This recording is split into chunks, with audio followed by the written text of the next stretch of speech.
So friends, so now I am going to do the continuation of the remaining parts of the spermatogenesis.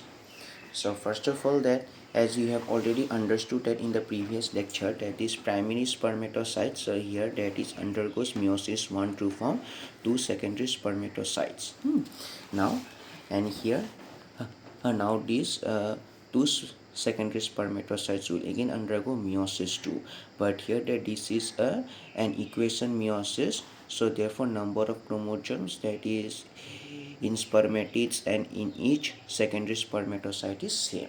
Now so this is the revision of the yesterday's lecture, but now that the process by which you can see here that these spermatids, they are converted into spermatozoa. So that process by which spermatids gradually change their shape and to become spermatozoa is known as spermiogenesis. So here I've written, so this is the process of spermiogenesis. Simple. The process by which spermatids gradually change and they become spermiogenesis, and this spermiogenesis is the final step in the maturation of spermatids into mature and mobile spermatozoa, and all these things mentioned in your book also I'm going to show that. So friends, you can see here that so the process by which spermatid gradually change its shape to become spermatozoan is known as spermiogenesis, and here it is the final step in the maturation of spermatids into mature and motile spermatozoa. So here it is in my diagram, you can see here this is the spermatids and this is the spermatozoa, and this process of conversion of spermatid into spermatozoa is known as spermiogenesis. So now I want to discuss about so here various events, so here major events in spermiogenesis, and I'm going to explain in a very simple manner. So but before understanding all these major events, first you will have to understand various processes in spermiogenesis. So friends, so first see, so here this is a normal structure of spermatid. So here nucleus at center, and this Golgi apparatus, and these are mitochondria, and this is centriole. So this is the here normal structure of here spermatid. So now that is I will discuss about the various processes of spermiogenesis. So in this diagram you can see here that this is the nucleus, but this nucleus that in spermatid you can see here it is spherical and lies at the center, but now that it has changed its morphology, you can see here that it has changed its morphology, and here and this is the center portion, and it is slightly tilted from the center and it is moving towards the pole, and that is the first process. So here that is the nucleus becomes condensed and nucleus moving towards the pole, and this is the first process that I've written in a language, condensation of nucleus and its movement to one pole, and this is mentioned in your book. See, so here various processes. So the first one is about the nucleus. So here condensation of nucleus and each movement to one pole from, yes, and later you will understand that this forms the head, but at present you should understand that is condensation of nucleus and each movement to towards one pole. And here, and this leads to the first major event, that is the nuclear morphogenesis and condensation, because you can see here that is the morphology of nucleus changes. So nuclear morphogenesis, and also that is nucleus becomes condensed, so therefore condensation. And also basically so here one of the major events, so here nuclear morphogenesis and condensation is discussed, and here that these two parts I discussed together. Now the second process. So this is so here now you can see here that the nucleus is moving towards the pole, and here this is the Golgi apparatus, but now you can see here that this Golgi apparatus has been transformed and changed itself into acrosomal cap, and that is the next portion I want to write.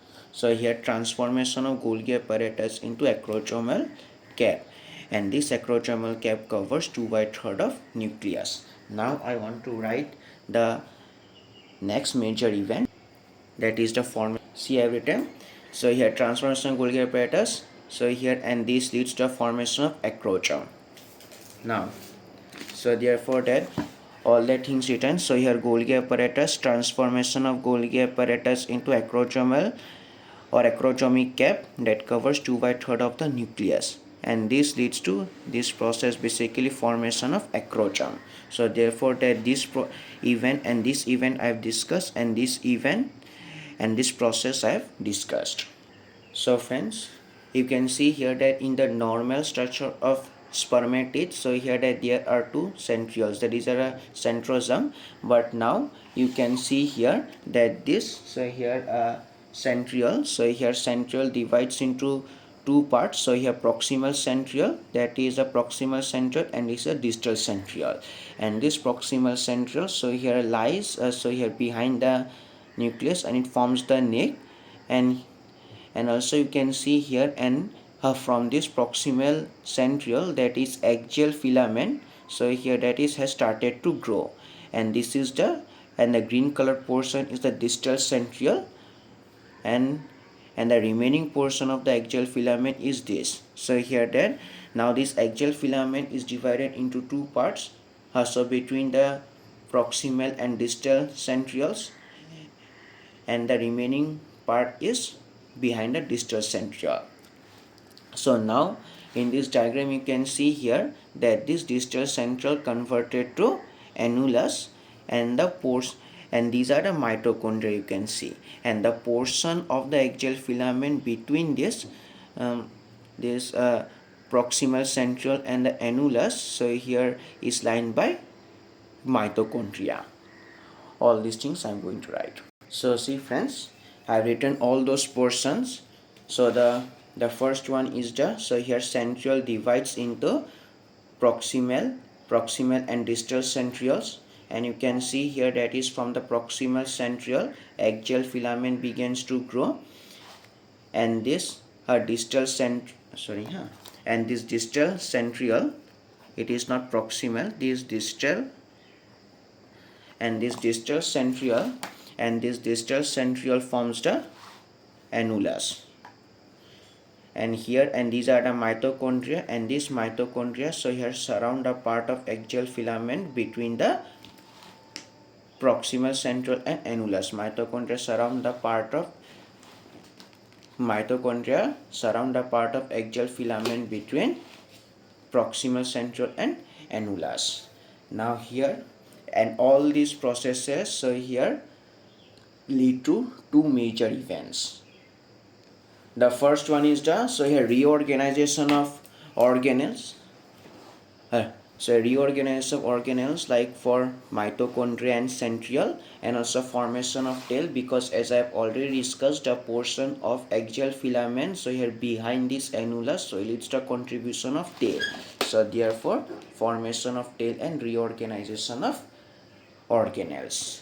So therefore this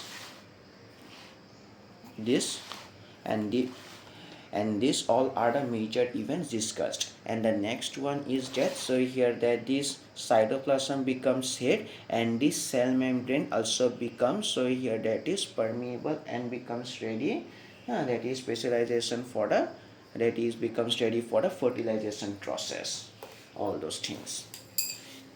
So these are the major events and also various processes, and you can see here that is the nucleus becomes condensed, so a condensation of the nucleus and its movement to one pole, and the transformation of Golgi apparatus into acrosomal cap, and here these are the various processes, division of centriole, and the formation of axial filament, annulus, and also basically the spatial arrangement of mitochondria around the part of axial filament between the proximal centriole and annulus. All these are the various processes and major events. Now the whole portion is completed. Now I am going to give you the definition of spermatogenesis. Now, so first of all, that is spermatogonia undergo mitosis to form type A and type B spermatogonia, and from this type A spermatogonia primary spermatocytes form, and this process, the process of formation of primary spermatocytes from spermatogonia type B, is spermatocytosis. So therefore primary spermatocytes later they again undergo meiosis 1 to form secondary spermatocytes. So therefore meiosis 1, and this is known as, so here reduction meiosis, and again so here equation meiosis, because that the secondary spermatocytes undergo meiosis 1 to form spermatids, and later that this spermiogenesis, and through the process of spermiogenesis that the whole mature, that is spermatozoa, is formed, and the initial spermatogonia, so here the initial spermatogonia is finally matured and converted into a mature motile spermatozoa, and this process is known as spermatogenesis, not spermatogenesis. So this is the definition of spermatogenesis, the process of production of mature motile spermatozoa from spermatogonia or primordial germ cells is called spermatogenesis. And in spermatogenesis, if you write, so here three important processes you must write. The first one is about the spermatocytosis, and the next one is about the reduction meiosis, and the next one is about the equation meiosis, and the last one is about the spermiogenesis. So these are the stages of spermatogenesis: spermatocytosis, meiosis 1 and 2, and spermiogenesis. And all these stages mentioned in your book. See, so here stages, the various cell stages in spermatogenesis: spermatocytosis, meiosis, and spermiogenesis. And also that this spermatocytosis, and in this spermatocytosis basically the main product form is primary spermatocytes, and here what form? Secondary spermatocytes, and here spermatids, and here spermatozoa. So these are the main products, so here formed in this processes: secondary spermatocytosis, but here space is less, so therefore I'm not writing. That's all about the spermatocytosis, and I am confident that if you watch this lecture you will easily understand this, the concept of spermatogenesis, and I hope that this will help you a lot in future. Now I am going to give a later soon shorts, basically how you have to do the revision.